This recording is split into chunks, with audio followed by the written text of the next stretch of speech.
Blessings, folks. Welcome back to another episode of the Hitstreak.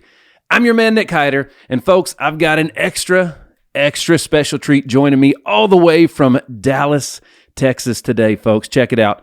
I'm going to get right into it, all right? Folks, you know him as the Decoding Detective, all right? He is the founder of Subtle Skills. He's one of the most sought-after keynote speakers in the country today. You've seen him on stages with folks like Janine Driver, Brad Lee, Steve Sims, Greg Reed, and Alex Hormozy, just to name a few. All right, he's managing tens of millions of dollars in portfolio. Folks, he's doing it, all the things. He's absolutely crushing it, and he's just a normal guy like us. He's a dad, and I'm really excited to have him here today, folks. Help me welcome my dude, Brian Galke. How we doing, baby? Man, I'm doing great. I'm excited to be here today since, we tried to get together once before and we just couldn't make the magic happen then. So I'm very, very much looking forward to being here today. Well, brother, we got a lot to get into, and I got to say, man, this is an interview, a conversation that I've been really excited to have just because, I feel like the stuff that you're doing, I question why isn't it more common amongst like everyday people today? But because I feel like it's gonna be sooner than later, right? So let me just come out swinging with my very first question, all right? And this is gonna kind of unfold everything for everybody, and they'll see the direction that we're going. So, folks, check it out. Brian Galke is here with us today. Brian, is it true that you can build instant rapport with people in under 7 seconds? Absolutely. And look, I was skeptical too when I met the guy, but the way I'll end keynote speeches is if it's possible, we'll bring people up on stage and without them saying a word, we'll just go top to bottom, left to right.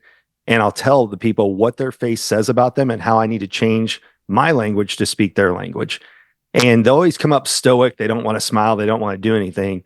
And they always leave smiling because we are in a digital age where we're connected to the world, but we're disconnected from each other. And so this whole idea that our faces literally tell us a little bit about how to talk to each other just blows people away. Well, the first day that I met you here in studio, you were a guest on my buddy Brian Covey's podcast. He shoots his podcast here at the Hit Lab. And within 5, literally, I lived what you just said. All right. So I met you in the hallway right outside the studio. Mm-hmm. And you told me what you're doing, and you immediately told me something about the shape of my face, and right. and you immediately knew something about me just from literally judging the book by its cover, right? And I was always told you don't do that. So, right. All right. Do you remember exactly what it was that you said? It was something with the shape of so it's the wide area you have right here. So this is called a philtrum on someone's face. So it's below the nose and above the lip. And the wider that is, that's more of a physical hands-on person. So if you're going to talk to them, they're kinesthetic hands-on learners. So you'd say things like, hey, once we hit the ground running, let's get moving on this project. And what it is, and you were absolutely right earlier when you said, we don't want to judge a book by its cover, but we want to learn to understand a book by looking at the cover. And that's the big difference is it's not a skill of judgment, but it's thinking, how can I understand that person and how can I speak their language instead of we're taught wrong with the golden rule, which is treat people the way you want to be treated, but you may not want to be treated the way I am. So it's learning to make the presentation and conversation about the person versus you pushing yourself or your product on someone. All right. Holy crap. There's so much to unpack. You know what I'm saying? All right. So first of all, what do the naysayers say when they hear you talk about this stuff? Let's just say it's the people are fixed in their ways, right? So let's just get right to that. I'll change the subject a little bit, but it's on topic. First off, I love haters because haters are helpers. And when you learn to see them that way, it changes things because when people hate, you have to rethink your argument and you have to learn to explain it different ways. So it actually helps you reinforce what you've learned. So you should be happy when you have haters because they give you the ability to dive in. And sometimes you change their mind, sometimes you don't. But the first thing people come up is, I've never heard of it, it can't be true. And I'm good with skeptics because I'm a skeptic, but I'm a curious skeptic. Yeah. So when I was introduced to this in 2010, friend came in from out of town. She was here for a trade show. She said, let's go to dinner. She calls to cancel a dinner and says, hey, I'm not going to make it, but you need to come and meet this keynote speaker. I'm like, why do I need to meet this speaker? She goes, because he reads faces. And I go, I'm not coming for that BS. I said, look, I got bookshelves full of body language books, how to win friends and influence people, you name it. I've never heard of it. It can't be real. But she finally convinced me to go. But I went with an agenda, and that was I was going to prove that this guy was a fraud. And so all the things that people ask me, I had those thoughts. Yeah. And that is, oh, he's just going to make Barnum statements or forum statements, which are so generic that they apply to everyone. Oh, you've had a hard time in life. Oh, somebody whose name starts with, and you give a letter. Well, everybody has a variety of friends. They all know people. So I went arms crossed. I thought, I'm going to prove this guy is a total fraud. So as he sat us down at dinner, really nice guy, but I was waiting. I was trying to catch him as he started dissecting people by their facial features. I was looking, going, is he saying something so generic it can apply to anyone? Or even though their faces are different, is he going to say the same thing? And I couldn't catch the guy. And then when he got to me, he decoded my face, and I was like, this dude's been digging through my trash. It was so crazy to think that we can understand so much about someone solely based on resting facial features. Right. And I was hooked. Well, I mean, it's fascinating because, look, I can understand how some folks might think that this doesn't apply to them, right, based on what you do for a living. However, think about all the people that you love and care about, and at the end of the day, the foundation of relationships is, it's all the things that you know about that person and how you respond and feed those things that you know about that person, right? So I mean, this is a relationship building tool that is 100% in your favor. It's probably the most powerful tool in your tool belt when it comes to building relationships. Brian, is that would that be a fair statement? Absolutely.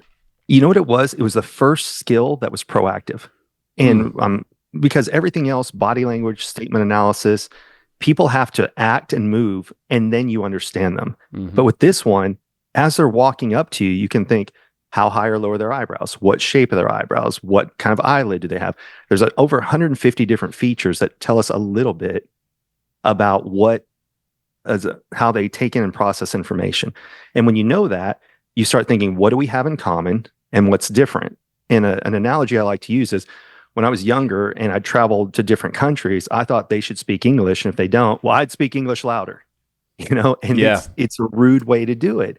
But when I learned to speak basic phrases, please, thank you, good morning, good afternoon, when I tried to speak their language, they tried to help me. And that's exactly what this is it's learning, what do we have in common? What's different? When it's different? How do I learn to speak your language as a sign of respect versus manipulation? And so, all right, gosh, there's so many ways to unpack this, right? So let me just, folks, we're hanging with the decoding detective, Brian Galke. Check him out online at subtleskills.com and on all social media at subtleskills and at Brian Galke, right? So, all right. So let's get into this more, right? So we're building relationships, getting to understand people. There's been zero problems in the history of mankind where we look back and we say that problem was caused because the communication was too good, right? Yeah. So it's always a breakdown in communication. Pretty much every problem that happens in mankind is some form of breakdown in communication. And at the end of the day, what you're talking about is a massive tool to aid in better communication, right? Because you know more about that. You're able to know more about the person that you're communicating with, right? Mm-hmm. So, yes. So talk to me about, first of all, when you first got into this, because we're talking about all these things and immediately I'm wanting to figure out myself. I'm like, well, one, how do I learn? Okay. Where can I learn? And what is how long does it take to learn? How do you practice using these things? I want to figure out the application is one of the biggest things I want to take away today. So help me get there, if you will. Absolutely. Let's go simplest to more complex. Let's do it. So the reason that I sometimes, you can ask Bradley, I get nicknamed the eyebrow guy, is because if I'm doing a keynote speech and I've got 45 minutes, I teach eyebrows because eyebrows lead to eye contact, which is a lost art this day and age. Everybody's so busy on their phones, checking their smartwatches, you name it, that we forget to give people time and attention.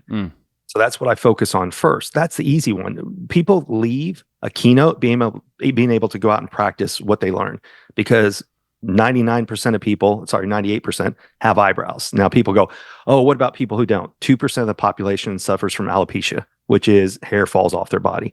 But 98% of the people have eyebrows. And even if you don't get the information right when you're thinking about it, just by studying how high or low are their eyebrows or what shape are they, it leads to eye contact. And you get credit for that. And I don't know if you're familiar with this or not, but there was a study done in December of 2023. Intelligent.com did a survey of 800 employers trying to hire kids out of college.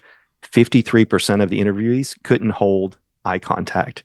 23% also turned off their camera for a video interview because we've raised kids with this device. Yeah. It's helped them and hurt them at the exact same time. And that is, when I grew up, we took pictures, we sent it off to Kodak or Eckerd's, and when it got back in a week or two, it was either a good or a bad picture. Yeah. The phone used to ring. We didn't know who it was. We just answered it and said hello. Yep. But we've raised kids with the idea of they can have the perfect picture. I can craft the perfect text message. I can craft the perfect email. So the idea of them having a unprepared conversation with someone is equivalent of, at my age at 49, of public speaking. Yeah. So they have that level of nerves going into a regular conversation because everything they want, they can order off their phone. You want a date, you want dinner, you name it. I can order it, I can craft it, I can perfect it.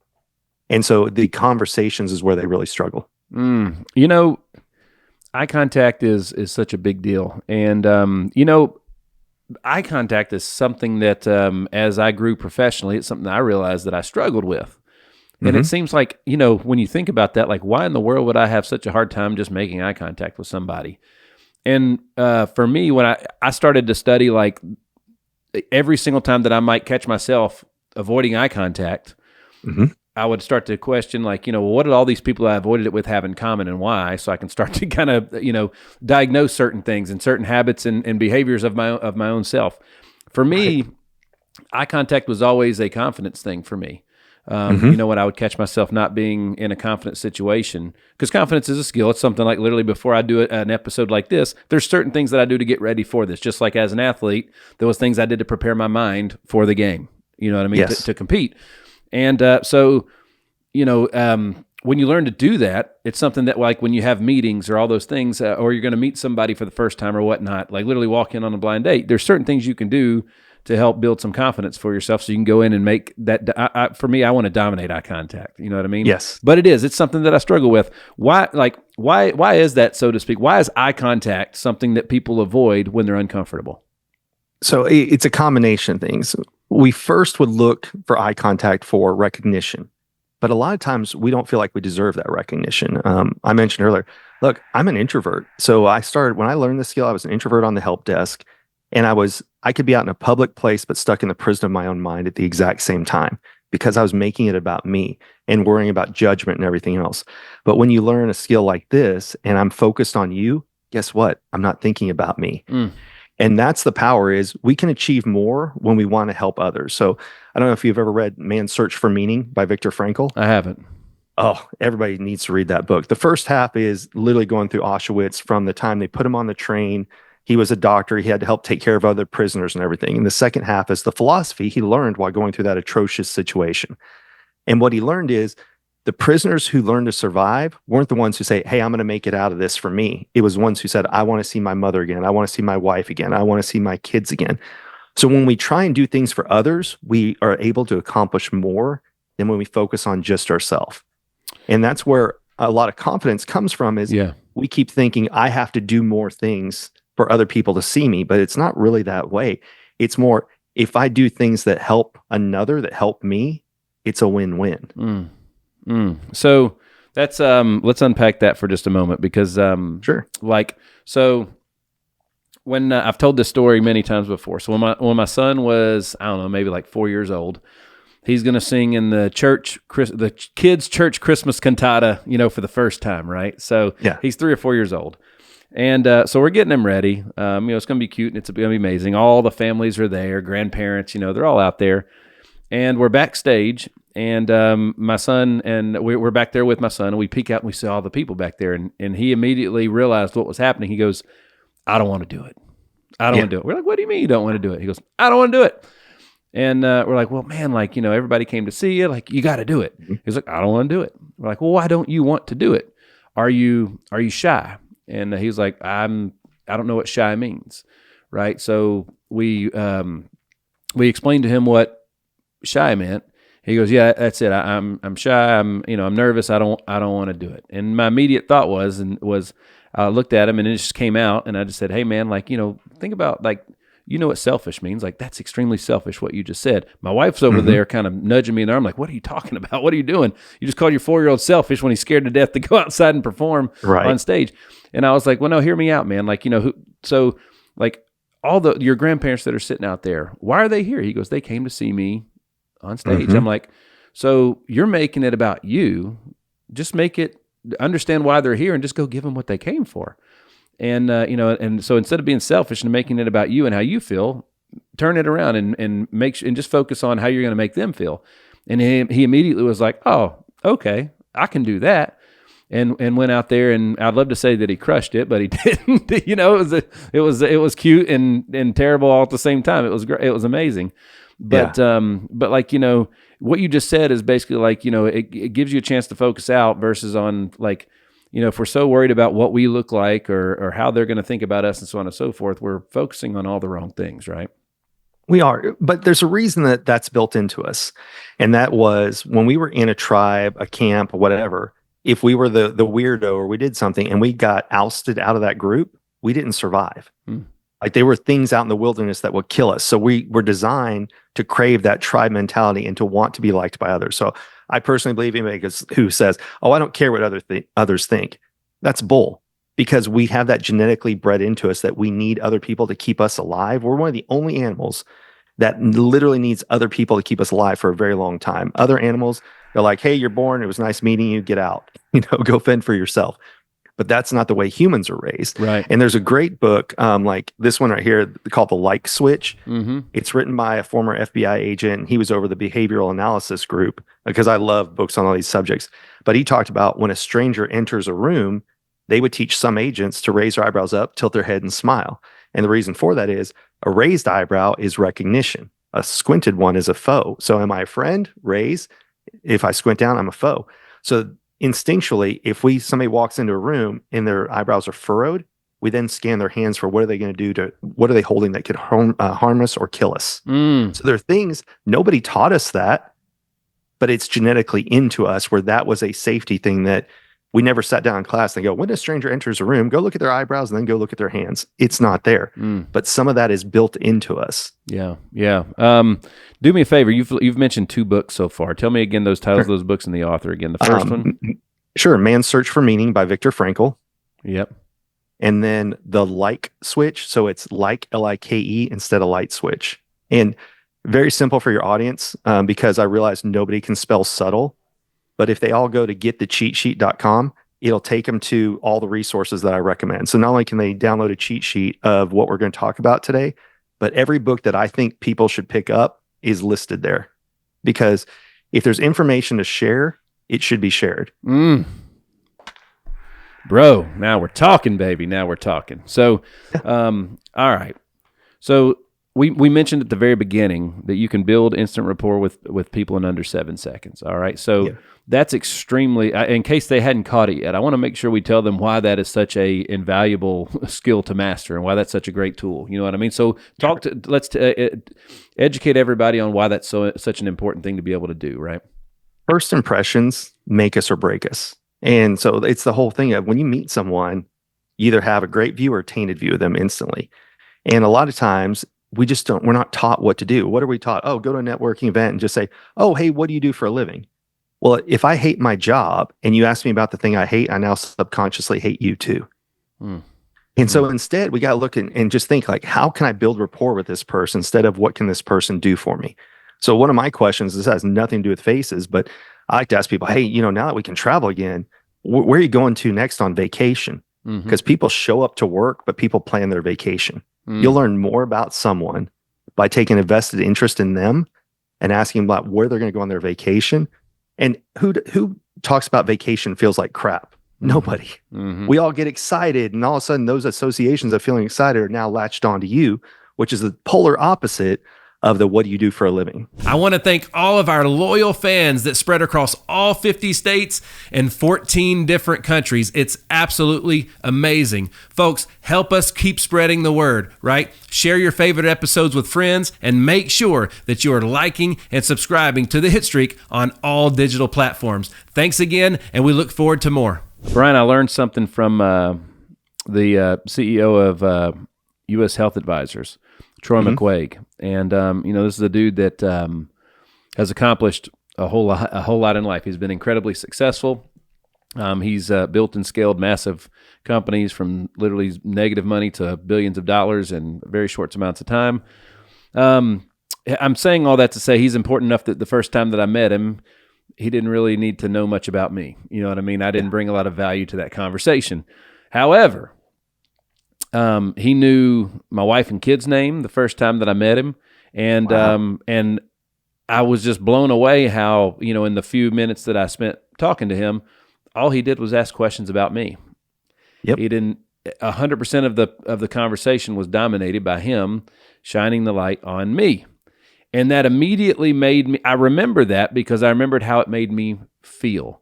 By him being interested in me, it made me feel important, which means it was impossible for me to have a jaded view of him.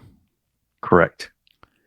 There's the old saying, don't be interesting, you have to be interested in others. And I think that's partially true. I just spoke at the summit, high-level summit here in Dallas last week, and everything was about automation and AI and all the things that can be done. Well, if you think about that, a lot of people's jobs are going to be replaced by AI. Yep. So I'll give you two different versions of AI that I think people need to focus on.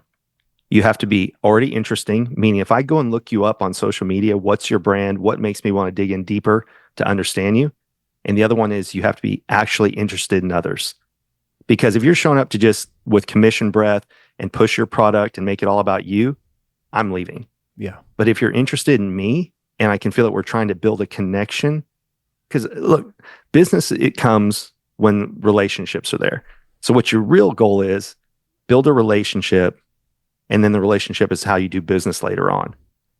We're not in the day and age where you can just hope to sell a product and screw people over and everything else. There's Google reviews, there's ads, there's all kinds of things that are out there. So you now need to make it about how do I build relationships that may bring me revenue, or they're going to bring me referrals. But you have to build the relationships. Absolutely. Relationships are the most valuable currency, right? Besides time.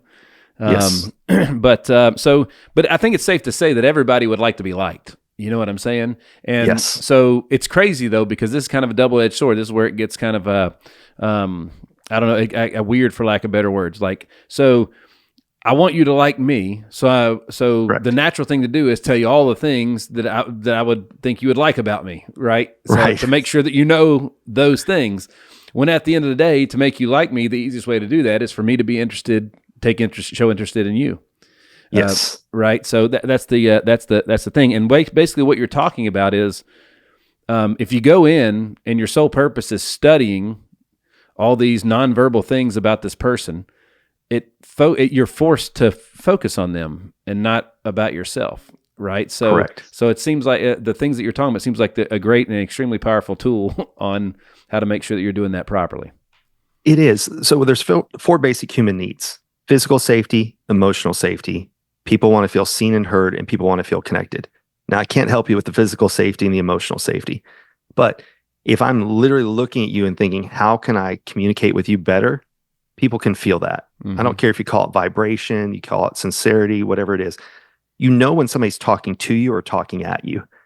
So then that creates I feel seen and heard. When you start speaking their language. So for example, I'm more visual. So when I'm talking to people, I'll hang up the phone and say, okay, I'll see you later. But if I notice that somebody has larger ears and smaller eyes, I know they're auditory. So I'll say things like, I hear what you're saying.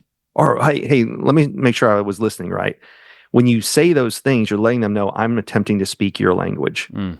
And that's where that connection is created. And I can't remember the quote, but people remember what it is, but they'll remember how they made you feel. And that's the whole thing about it is we've gotten so disconnected. I talked about it before. This device connects me to the world, but it disconnects us from each other. You order a coffee and you're immediately like, okay, yeah, and you go back to things. And I go out. I have a 7-year-old. We talked about this earlier. One time I went to dinner with some friends and we walked in, and walking in, they already had headphones on their kid and the kids had tablets. So our rule with our kid was you have to talk to the adults. And if you finish your food early and not stuff it in your face, but if you finish early and we're still having adult conversation, then you can have your tablet. But people are doing that. It's easy to see it on toddlers, but people are doing it with their hands and their phone at the exact same time. Literally, it's the minimal amount of communication necessary to get what I want, cup of coffee, whatever, and then they're on their phones. We've got to get away from that, because if that's your means of communication, AI and automation will take your job. But if you can build connections with people, you'll always have a place in society. So,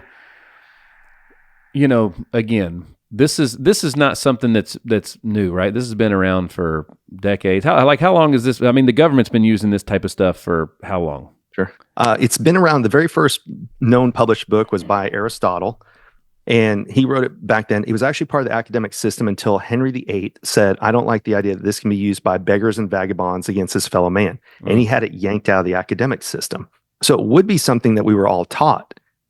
Then it came back during the Renaissance age, but that's when something known as phrenology came out. And phrenology was, if you have bumps on your head and the size of your skull, determine if you're going to be a criminal or something else. It was very, very judgmental, and it was very misused by a lot of people. And so when they got rid of that, they then threw faces out at the exact same time again. However, it was kept alive by 3 groups of people: authors, artists, and attorneys. Why authors and artists?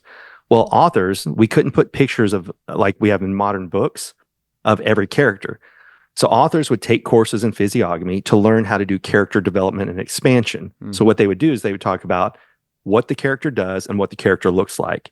And that's why all the required reading we had when we were in school has actually been teaching us about faces the entire time. Okay. Then on top of that is somebody would write a book, and then they would take it to an author or to an artist and say, now create these characters.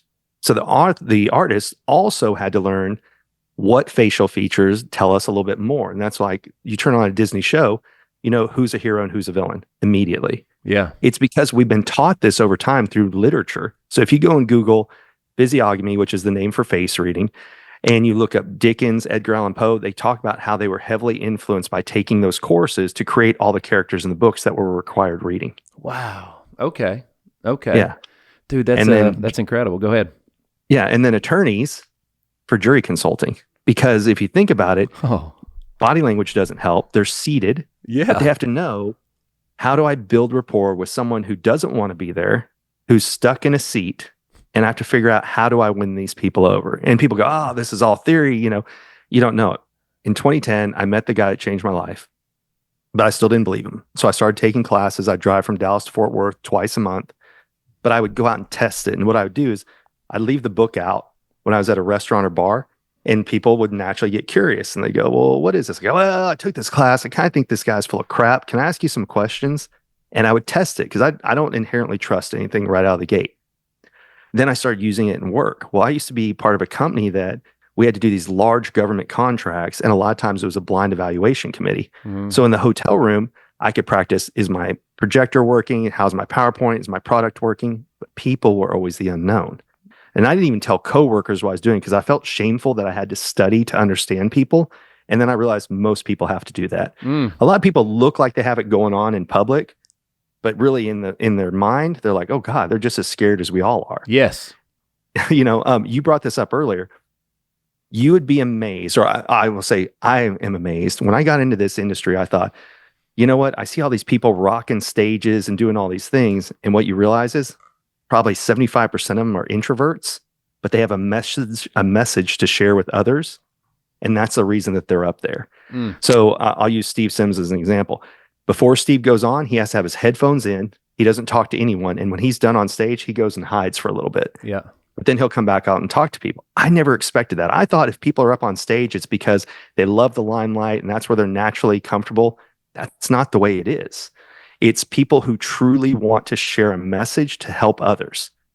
And you and I were talking before, Brad is one of those guys. Like, what attracted me to join his mastermind 5 years ago was his ability to give tactical information, not just make it about him. Right.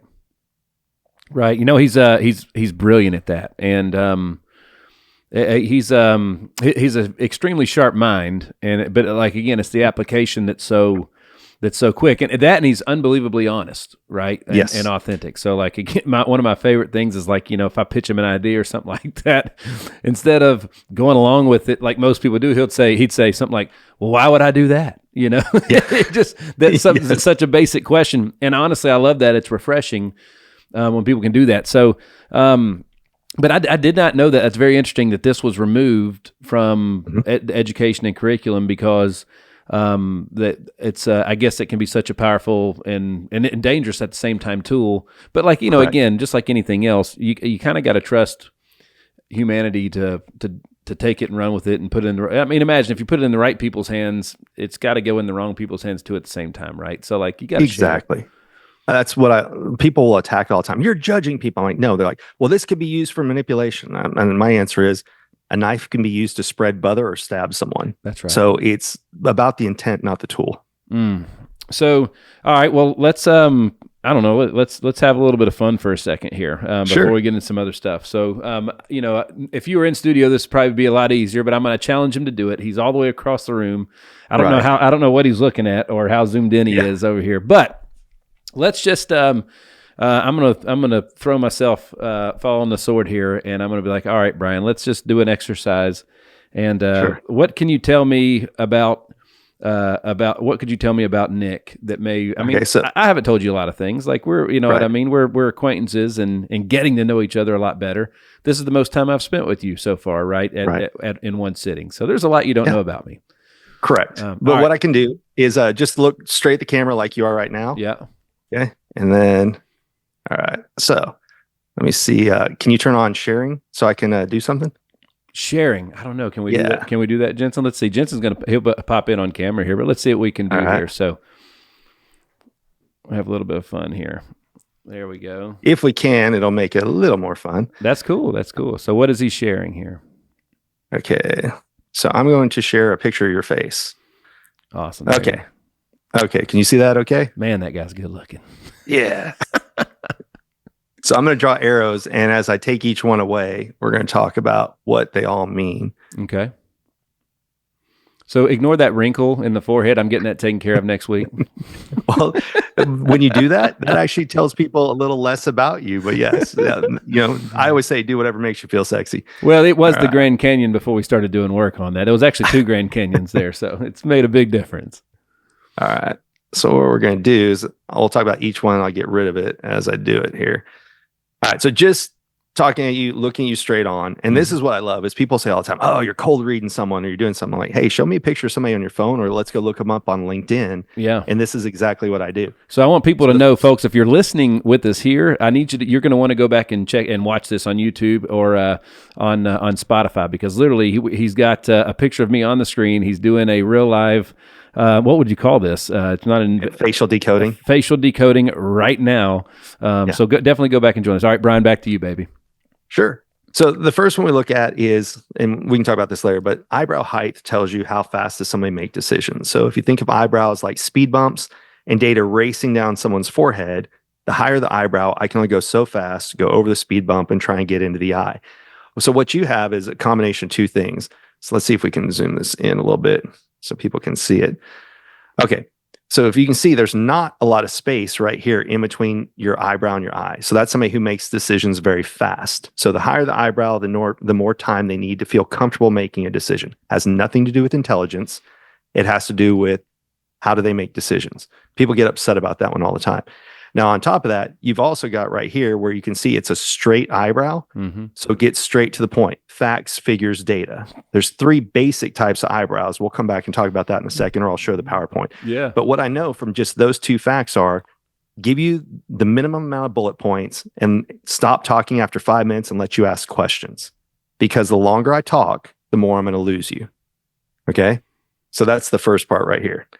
Then, since you have high ears and low eyebrows, that's you both hear things and see things very fast. So you have a tendency to interrupt people. It's not to be rude. It's because you get it and you want to help them get there at the exact same time. So I'm always looking for these. And what we say is with the face comes grace. And what I mean by that is I used to think, how dare you interrupt me? You know, I'm talking. But then I realized, oh, it's just the way they're wired. And that's a great thing about it is when you learn what their face tells you about them, you learn to appreciate who the person is instead of judging them for who you think they are. All right, so we'll get rid of this one. Next here, you notice you don't have a lot of eyelid right here. So eyelids, I was raised in the day and age of Dr. Seuss. So the more lid you see, the more they think in terms of we. So if somebody has a full eyelid, hey, where are we going? Where are we going to do? They hate doing things alone. People who don't have a lot of eyelid, they're like, hey, I'm going to go do this. And if other people join them, it's a bonus, but it's not a requirement. Now, you have less of an eyelid than I do. I just have very little one. You've got hardly any. So what that tells me about you is you think, okay, I'm going to do this, I'm going to do that. So every once in a while, you're going to have to pause and look at the people in your life that have fuller eyelids and go, oh, I need to invite them to go. Or let's say that you're single and you're dating someone and you meet someone who has a very full upper lid. You can have that difficult discussion early on and you don't tell them, hey, I read your face and your eyelids are full. But what you can say is, you know, one of the things I know about me is I'm the Lone Ranger. I just go and do things. I'm always happy if somebody goes with me, but I don't always remember to invite people. So if I'm going and doing a lot and I'm not inviting you, it's not a reflection of you. Just ask to go along with me and you're welcome to go. So you can have those discussions about what do you have in common and what's different. So does that make sense? Yes. Okay. Then we talked about here, this area that we talked about early on in the show, the philtrum is right in here. The wider that is, the more kinesthetic, physical touch type person that they are. So for example, if I went to go shake your hand, and everybody will argue this with me all day long. If I went to shake your hand, I would do the double handshake when I first meet you, because that's how physical people are. So if you see it and somebody goes in, they start to go for a hug, I guarantee you look, they're going to have a wide area right there. But you also use physically demonstrative words. Hey, let's hit the ground running. Let's get moving on this project. Is this something you can wrap your hands around? So you start talking to people based on what their face tells you about how do they take in and process information. Now, in this picture, because it's zoomed in so much, it looks like you have a thinner upper lip, but knowing you in person, you actually have a fuller upper lip. So what we look for is if it's very like paper thin, we literally say the phrase, keep a stiff upper lip, meaning don't ask them a lot of personal questions. However, yours is a fuller lip. So if you and I were doing business and I didn't ask you personal questions and want to get to know you a little, it would feel too transactional and you wouldn't want to repeat business with me in the future. Now, I'm not saying I have to dig into your entire personal life, but if I keep it strictly on a transactional level, it won't feel good. Now, there's other people, thinner upper lip, let me get in, let me buy it, let me get out the door. I don't want to tell you anything about me until you've earned the right to get to know me. So it's just learning again to change that when you're there. Right here, you've got a very strong jaw. So if we draw it with the arrows, you can see it kind of comes in like that. You're stubborn as hell. So once you make up your mind, you latch in and you will hold your position and people will have to argue and debate you and show you the reasons you're wrong before you'll unclench that once you make up your mind. Jensen's over here like, yep, yeah. So it's just all these little things. And that's just from what I can see on the picture here. Now, we did talk about you're kind of a double whammy in the area of, let me get rid of this one. So if I look at the size of your ears, they're big, right? Big ears. And then you've got this area right here. Now look, in comparison, if we grab an eye, your eye is smaller. Yep. So I know for you, I'm going to say auditory phrases and kinesthetic phrases. Now, the reason I don't cover ears as much is 50% of the time they're covered. A lot of women cover their ears. Some guys cover their ears. So I don't focus on ears as much. But when I can see them like yours, I definitely know looking at for the size of your face, not a direct correlation of ear to eye, but for the size of your face, you have larger ears. So you're an auditory person. That makes sense. You have a podcast, right? But I would leave you a voice text, send you a video text versus send you a regular text. Because if I send you a regular text, you're going to ignore that over an audio text or a video text. Brilliant. That's so awesome. The Hitstreak is powered by our partners at HitLab Creative Studios.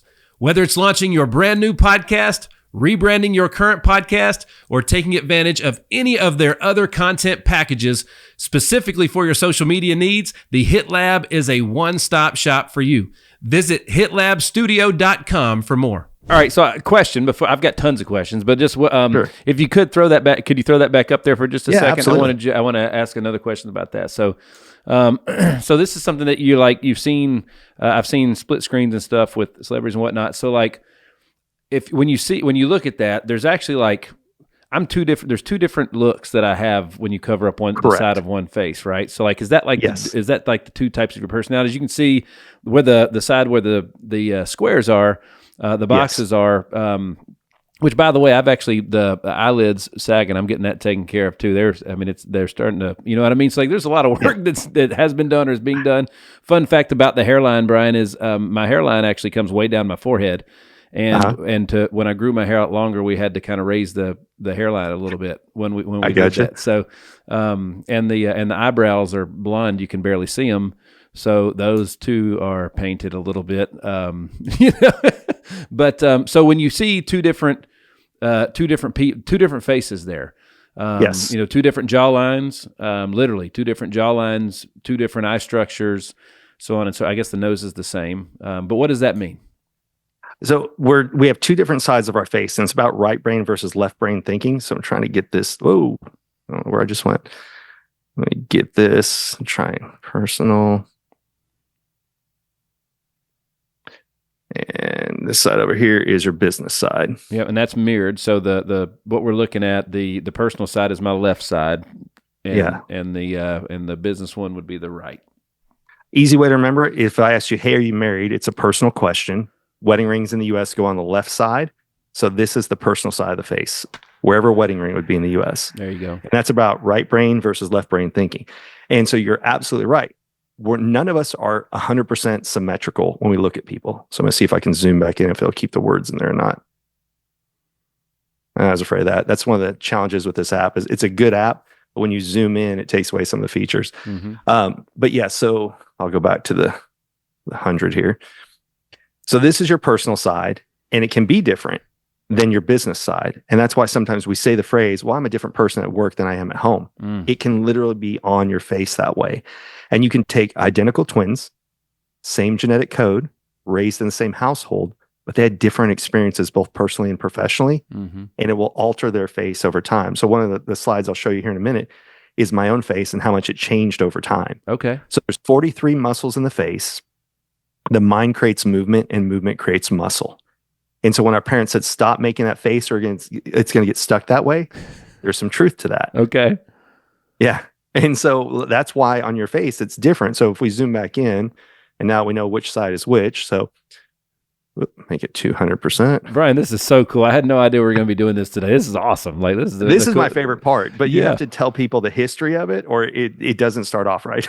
Okay. But yeah, so if you look, let me get rid of these that we already kind of talked about earlier. I'll show you one that you wouldn't notice until I pointed it out. So if you go from the inside of somebody's eye to the outside socket of it, you have two completely different eyes. So on your personal side, which is again where a wedding ring would be, it's even. So tell me about the pros and the cons. However, it angles up on your professional side, which means come in with the positive first, and then you can discuss the negative. So if people come up to you with all the problems and everything going on in the world, then mentally you'll start shutting down. Now, the higher that angle goes, so let's say that it was like this, and I came up telling you why I had the worst day and everything else, mentally you'll shut down. So Janine Driver, love her to death, body language expert, she's from Boston, so she is direct like you would not believe. And if people come and are too negative and they immediately come up to her, she'll say, you have 7 seconds or else I'm just going to hang up or walk away. I love that. That's the way that she's wired. Yeah. So you can look at people and go, okay, if I'm selling him something on his personal side, which is this side over here, change so your audience can see personal side, then it's even. So I can talk about the pros and the cons. However, on the professional side, which is over here, then I need to start with what's the reason, what's the feature, what's the benefit, what's the good side of the deal. Then I can get to the potential concerns or downsides of the deal. Man. And so you learn based on eye angle, what do people see? And I know people are going, well, I don't know if I believe in that. So I'm going to pop up a picture here. I'm just grabbing it off my PowerPoint So give me 1 second here. I'm going to go ahead and throw out there too, Brian, like this is the one, like, normally we always, we've been trying to get you in studio, and obviously we're Right. virtual today. We couldn't have done this if you were in studio like this. Like this, so this No, is this is actually better. Yeah, absolutely, 100%. So I'm having so much fun here, and like, and I'm going to go ahead and throw out too. And Jensen's shaking his head yes over here off camera. Like everything he said is like spot on. Like as they said, my cousin Vinny, dead on balls accurate. You know what I mean? Like that's crazy. It's our faces are constantly changing. So for the people listening, what I did is I showed the picture of me at 18 versus 38. So if you look over here at 18, look how far my ears used to stick out away from my head. Mm-hmm. Now they're closer to my head.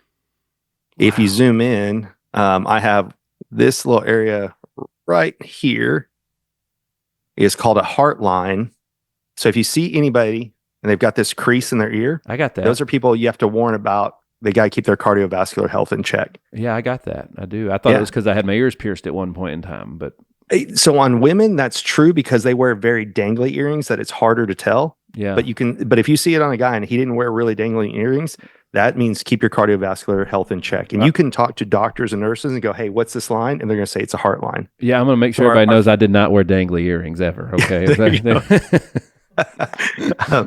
But yeah, so you look at how my eyebrows used to be straight like yours. Mm-hmm. But then when I became a corporate trainer, they ended up going angled. And so when you see angled eyebrows, it's what's my angle? Help me understand it first to help me understand how I can help other people. Mm-hmm. So my eyebrows started to change. I mentioned I started out on the help desk, but then I wanted to be an installer because I hated sitting at a desk. And they're like, oh, well, installers also have to do training on the product.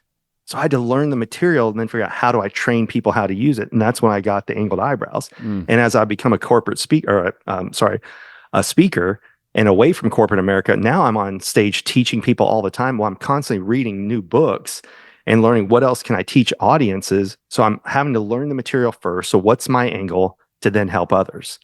But I didn't start out that way. You can see right here, it used to be a straight eyebrow like what you have. Yeah. Yeah. And then here's the one that's harder to see.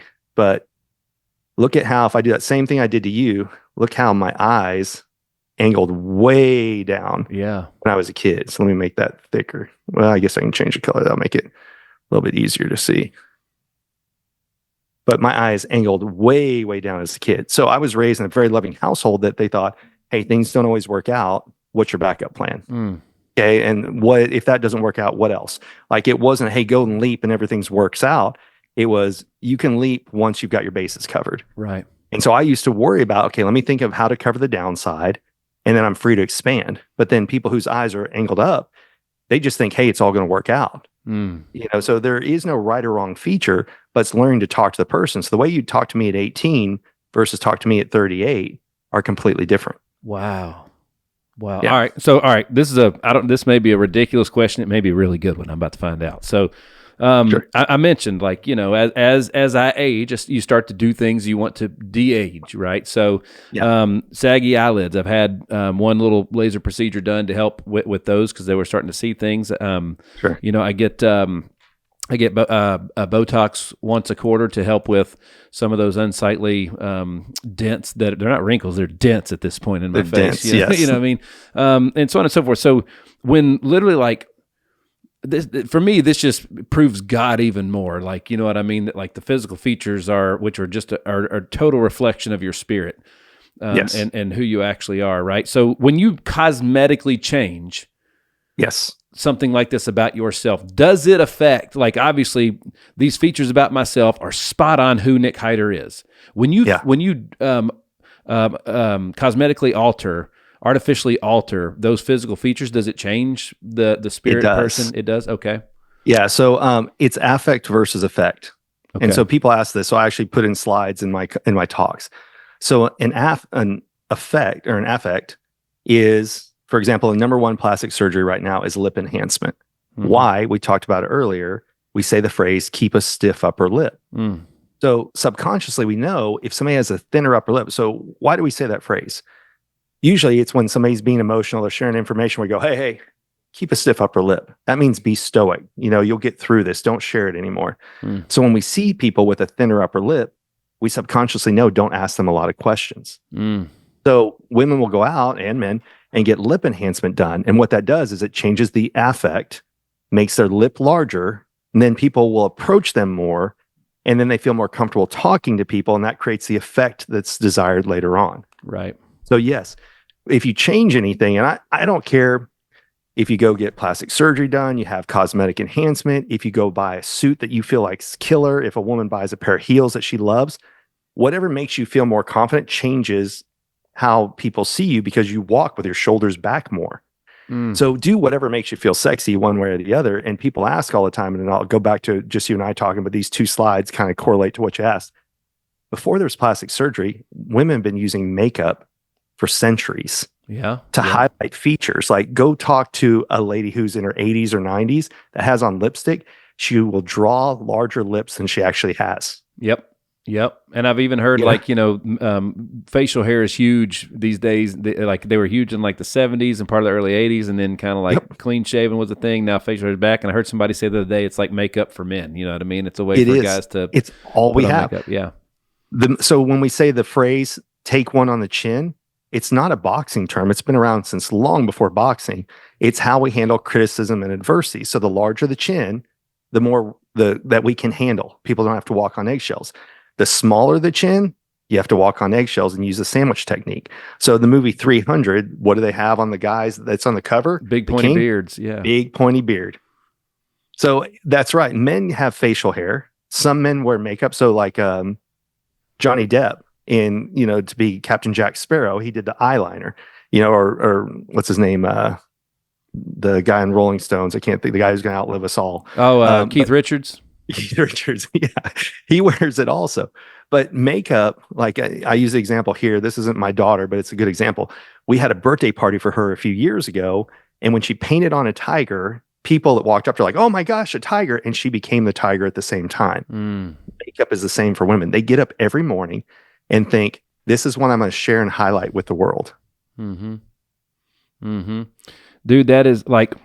Again, I'm blown away with this stuff because, like, again, this is such an important thing. Like, you just said it before. Like, when you get that suit that fits just right, and you feel like you're your best version of your best physical self when you put on that suit, and you have all this confidence about you, that's going to change the way your resting face sits. Yes, you know what I mean, and like literally everything about you. So, how can one consciously so there's two ways in which you could use these subtle skills, right? So one is obviously reading other people and finding ways to build more rapport and connect faster and in a more meaningful way, right? Which is probably the most important thing we can do on earth. Sure. But the second thing, like I'm a big believer in confidence as a skill. It's something that if you focus on it, it grows. If you focus on being more confident, you're naturally going over time, you're going to get better at it. If you focus on the results and such, just like anything else. And man, confidence is so important. As an athlete, it was everything. If you, like what you believe is fact, and if you thought that if you believed you were going to lose, you probably did. And if you believed you were going to win, a lot of times you did. Right. So there's two drastic ways to use this, reading other people, building rapport, and using that to leverage to make sure that you're presenting yourself in the most confident and best way you can, right? Yep. All right. So Brian, like how can people work with you, man? Like talk to me a little bit about the business and how you're helping these companies and these, like they're probably, if they're like me, they're like, dude, this is awesome. How can I get more? Right. So let's talk about that for a minute. Sure. Here's the way it normally works. I get brought in for sales because it's always sales teams that have a budget.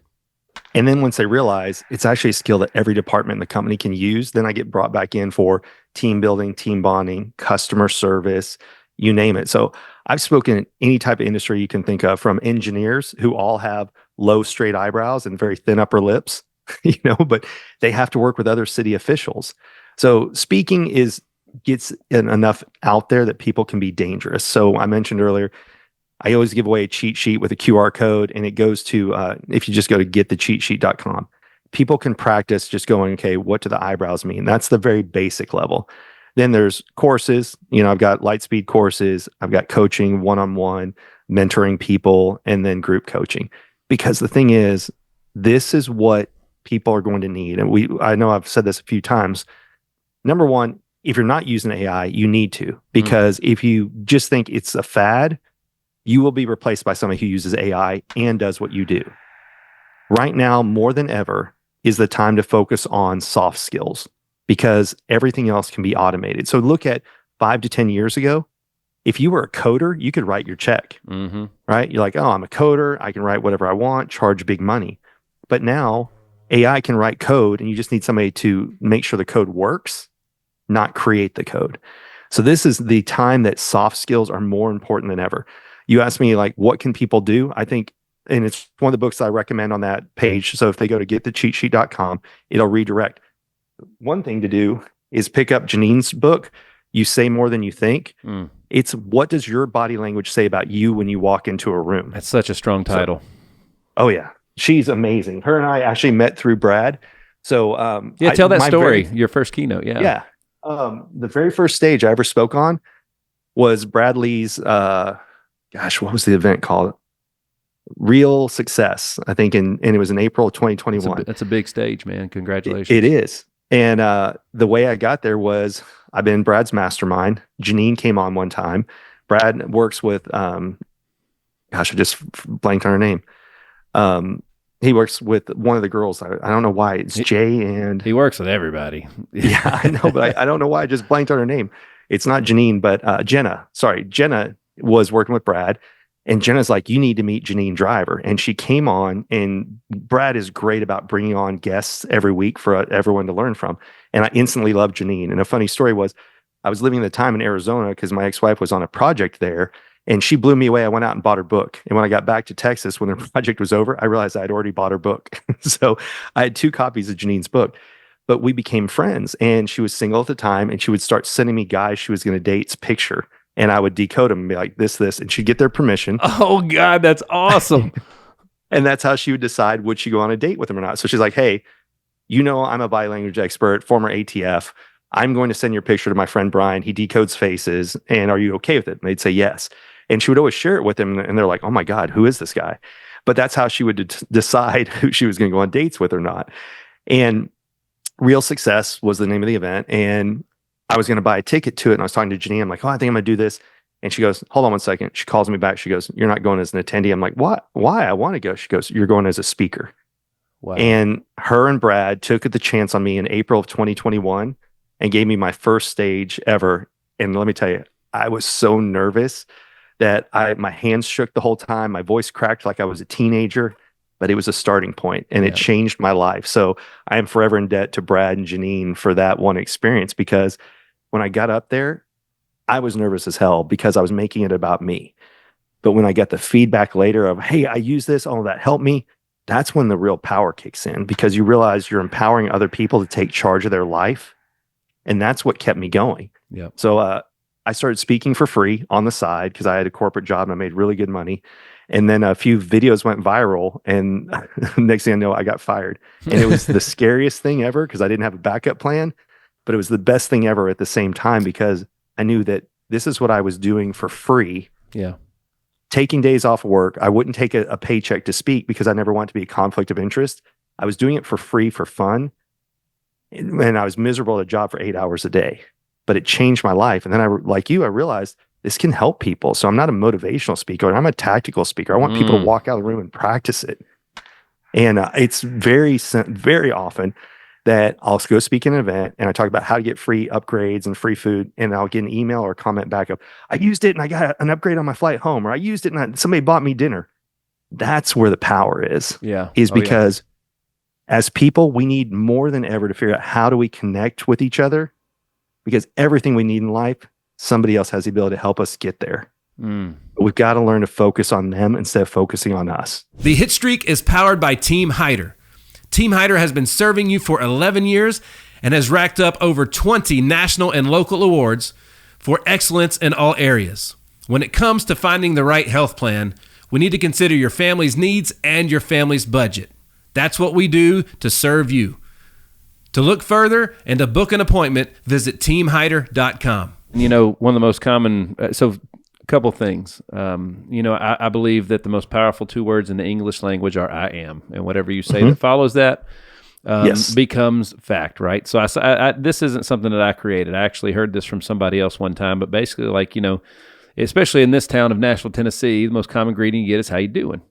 Yeah. Right? That's a way to say hello. And most common response is good. So now everybody's just drilling average into their subconscious mind. I'm just good and that's all I'll ever be, right? So this I learned if I am, because when you say good, you're basically saying I am good, right? So yes. Well, no, I'm unstoppable.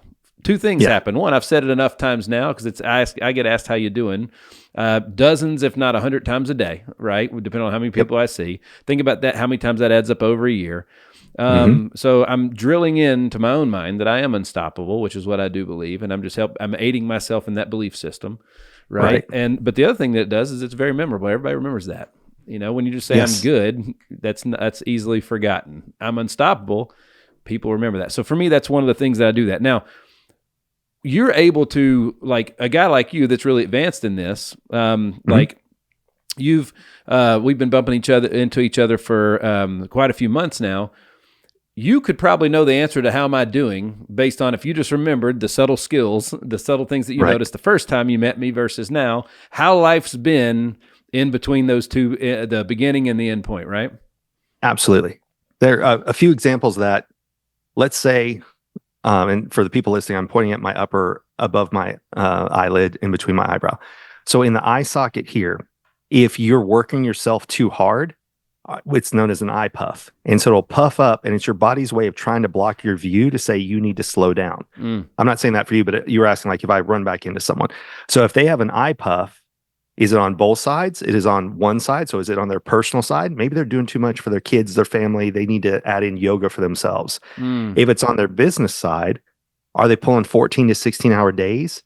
Look, I know it's popular in grind culture to do that, but sometimes your body is giving you advice on when to chill out.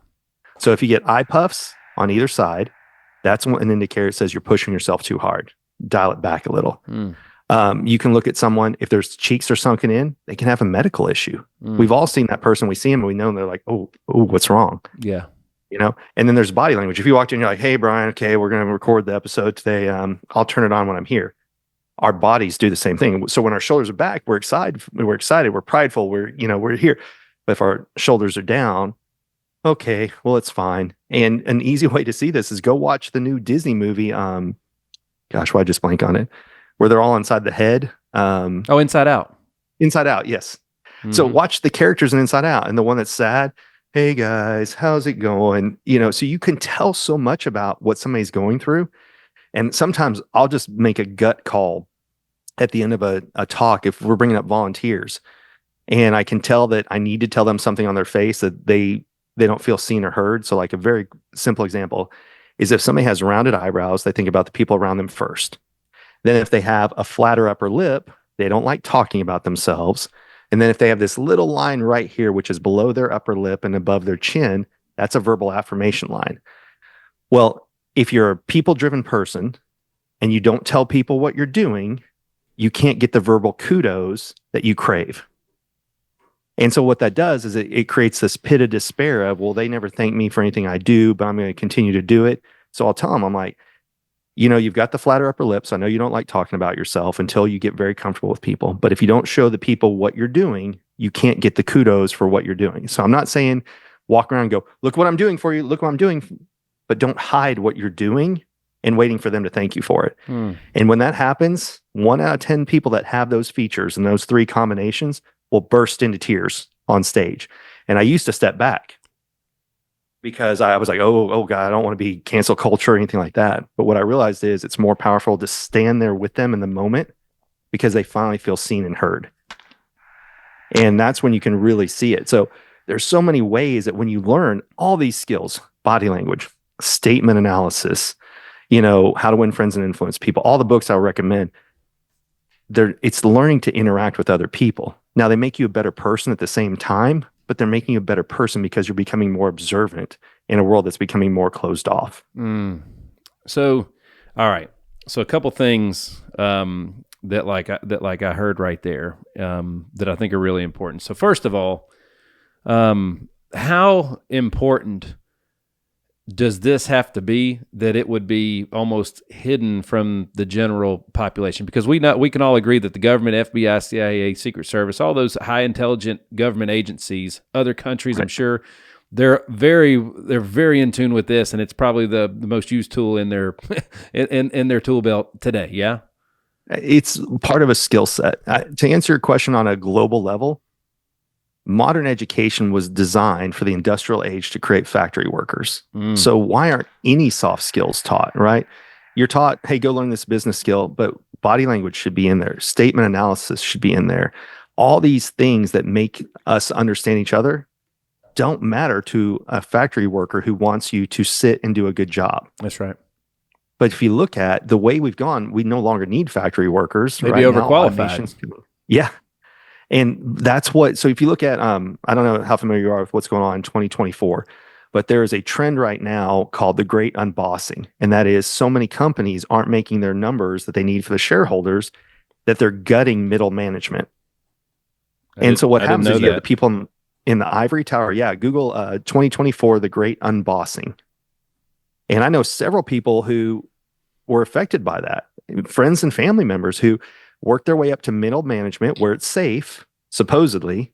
But what happened is all the top tier wanted to keep their jobs, but they need the worker bees for the company to still run. So let's get rid of the middle management. Yep. So what you have, though, is you have people who are disconnected at a high level that don't know how to talk to the workers and the people who are doing the job. So they're trying to do, what can we do with the skeleton crew? But they don't know how to talk to them because they haven't done the job. They haven't been in the trenches.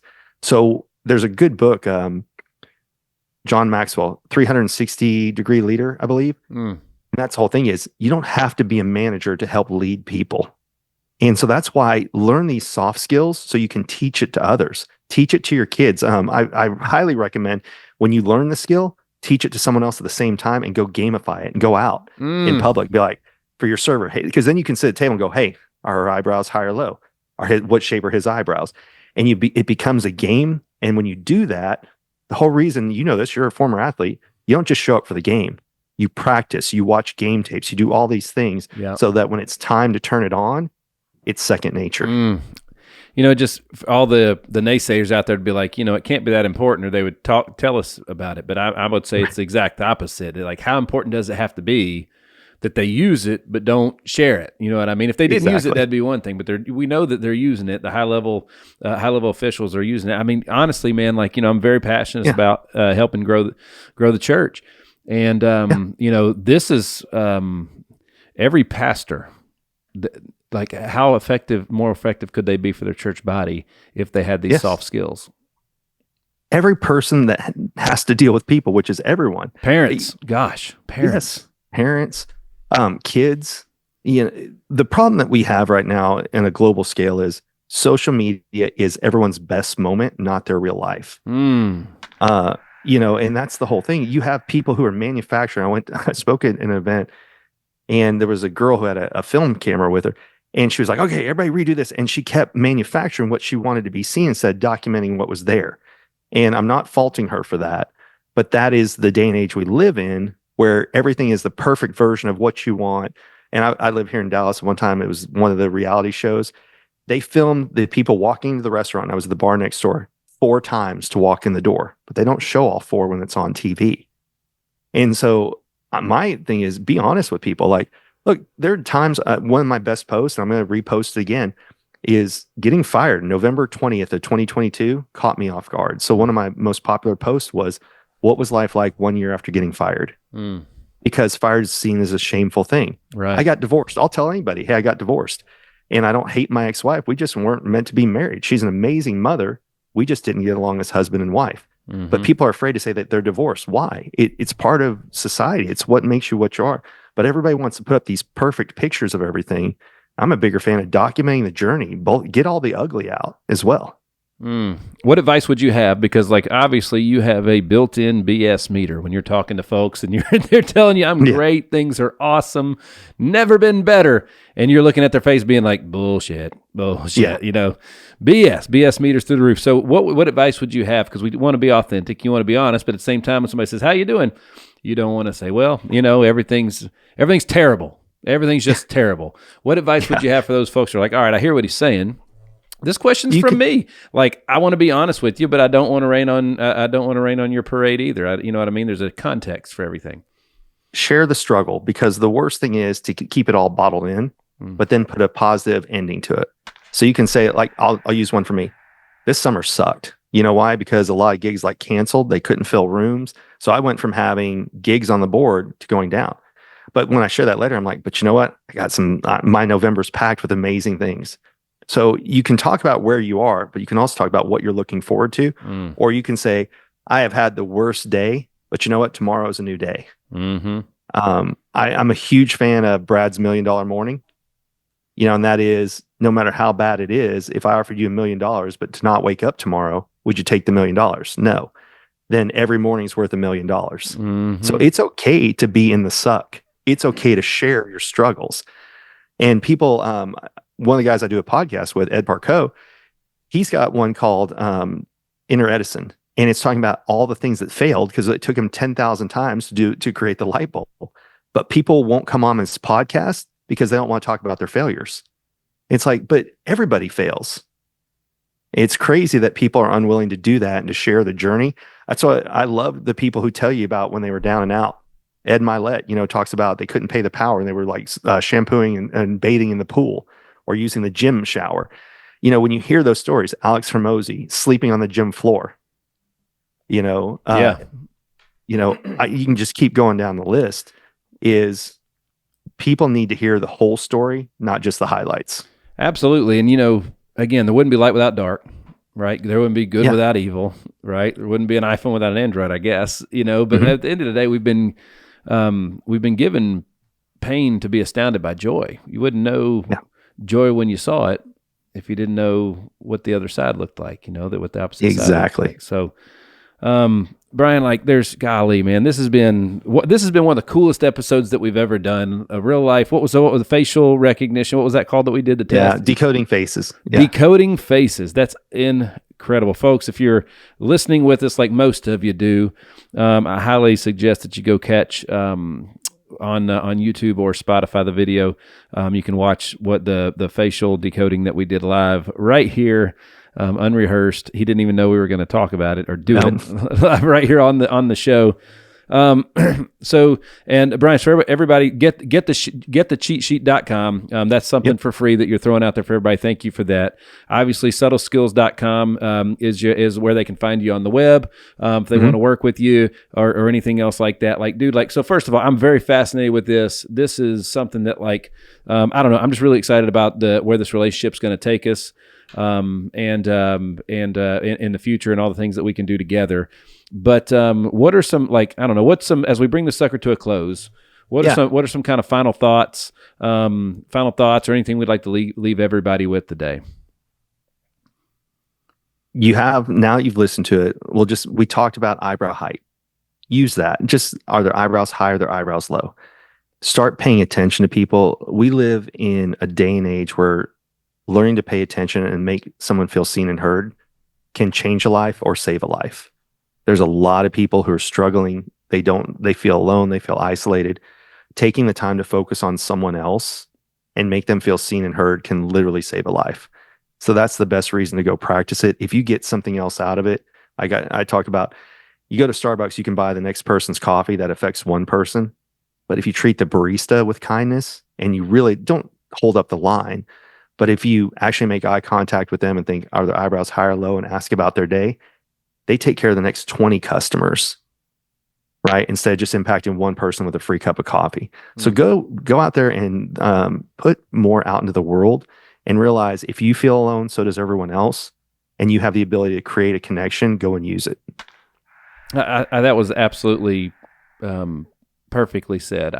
One of the best compliments I get given, and I'm quoting Coach Michael Burt here. He said, Nick, you have a very infectious energy about you. I had yesterday in the studio, we had Dr. Ram in here, and she is absolutely brilliant, and she's so smart. And yesterday we had a lot of fun up in here. There was music rolling, and we were dancing, and I wanted to get them out of their shell a little bit.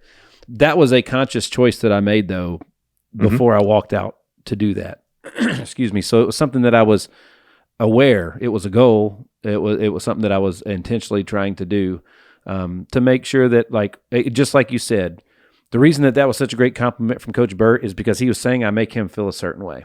Yes. And that is the kindest thing you can do for somebody. 100%. Is make them feel appreciated, important, and loved. Mm-hmm. And that's, excuse me, and that's why these, some people just have that knack about them where you could just say, that person's just such a great listener. They're easy to talk to. Mm-hmm. Whether they're consciously aware of it or not, they're good at some of these soft skills that we're talking about, right? That's basically Correct. what they're saying when they say that, right? It is. And we'll talk on another episode that there are some things on the face that we're drawn towards because of the way we were raised, comic books, fairy tales, things of that nature, as to why we know when we're walking up to someone that there's someone I can talk to. Why this is, just one more question that popped into my mind. Why are the people that are regarded as the best looking? It's always the eyes. It's the eyes, because eyes can communicate so much. There it is. And so if you think about it, people, like, somebody can make a stupid comment and you look over at someone and all you have to do is make eye contact and you both know what you're thinking. And so eyes can communicate so much just with what they are. Have you ever seen the movie Focus with Will Smith? Yes. Okay. So in the beginning, he talks about when you take someone's gaze and he points at things, that's why he can steal from their wallet and everything, because we look for eyes and where to go. So eyes absolutely can communicate things. That's why in the 70s, when they wanted to hide somebody's identity, all they did was cover this. All the facial features there, but eyes are so telling and so important. Yeah. And they reveal so many things about us. The fuller eyelid, or we people, thinner eyelid, me people. Eye angle tells you how they take in information. Of all the things on the face, eyebrows and eyes are my favorite too, because they give away so much information about someone. And it's almost like we're telepathic to a degree, because when you make eye contact with someone, you can almost know what you're saying without words being said. Man, Brian, I'm just, excuse me, I'm blown away. Again, this is something that I'm extremely, I'm just totally fascinated with. And it's one, you're really good at it. Okay. But two, you're blowing up, literally, you're on, it seems like you're on a stage every week. I was, just getting you to get here today was a challenge with your schedule because you're so busy, you're in such high demand. And it's just crazy to me that so few people, I don't know anybody else that's talking about this other than Brian Galke. I mean, you're literally 1 in a million right now. And but again, it's such a fascinating thing. I'm absolutely intrigued with it. Now I'm starting to think, how can I start to intertwine some of these things in the things that I'm doing? And it's something that I got to get good at. I got to master this. And that's the most important thing. I wasn't born with this. Had I not met the guy who became my mentor, and in the resource I gave out, I give people his book while I'm writing mine, because his book helped me. And that's the thing. It's a learned skill. It's not born with it. It took practice and going out and doing it. But it's like anything else. When you see good results, you want to learn it more. And it just completely changed my life, that I love doing it. People are like, probably too many people. Like when I spoke at a high level event last week, people are like, well, what does my face say about me? So I actually bought that today, is whatdoesmyfacesay.com. I just bought that this morning, but I haven't redirected it anywhere, because that's the number one question is people want to feel seen and heard. Yep. And so when they see you on stage, you're like, wait, whoa, why aren't we taught this? But then that's the natural curiosity, is what can you tell me about me based on my face? So we all have that human desire to want to be seen. And this is a skill to help you do that for other people. That's there's an episode title in there, right? Yeah. That's right. The Hitstreak is powered by Rack Financial. When it comes to your credit card merchant processing, Rack Financial is efficient, reliable, and trusted. At the end of the day, when it comes to processing your credit card payments, they make it simple, the way it's supposed to be. Check out Rack Financial. Well, Brian, seriously, man, this was fantastic. Thanks so much for the hang today. Definitely got to get you back. Can't wait to do some stuff together in person, and I look forward to sharing a stage with you one day, man. Absolutely. So, and I will always be your test subject. All right, I'm volunteering for that anytime. Yeah, well, it'll be fun too, because as your face changes over time, it'll be different. People go, he said back in October 2024 was this. Yeah, because your face will be different later. Now, it doesn't change overnight, but over weeks and months, it can change. That's right. That's right. And it's not just days passing by that changes your face, right? It's those experiences too. Yep. That's incredible. Absolutely. Incredible. Well, Brian, is there anything else you'd want to leave everybody with before we bring this sucker to a close today? I want to leave it with this. You gave me an opportunity to come back because I screwed up the first time. And I appreciate you having me back today. I really, really enjoyed today because I screwed up, everyone, and I missed times and everything. So Nick was gracious enough to have me back here, and I really appreciate the opportunity. Well, dude, you definitely, first of all, we were going to do that anyways. You know what I mean? Because that was mistakes happen. However, bro, you brought it today, and totally worth it is what I'm going to say. Totally worth it, man. So, well, folks, we're hanging out with Brian Galke today, the decoding detective, right? So the founder of Subtle Skills. Again, the key word in there is skills. Skills are developed, right? So they are developed, and this is something that you are not born with. It's something that you have to be aware of, study, and grow, right? So subtleskills.com is where you find them online on all social media, at Subtle Skills and at Brian Galke, right? So Brian, thanks so much again. Look forward to everything we're going to do together, and congratulations on all your success, my man. Thank you for having me. Have a great day. So, folks, thanks so much for tuning in to another episode of The Hit Streak. I am your man, Nick Hyder. God bless.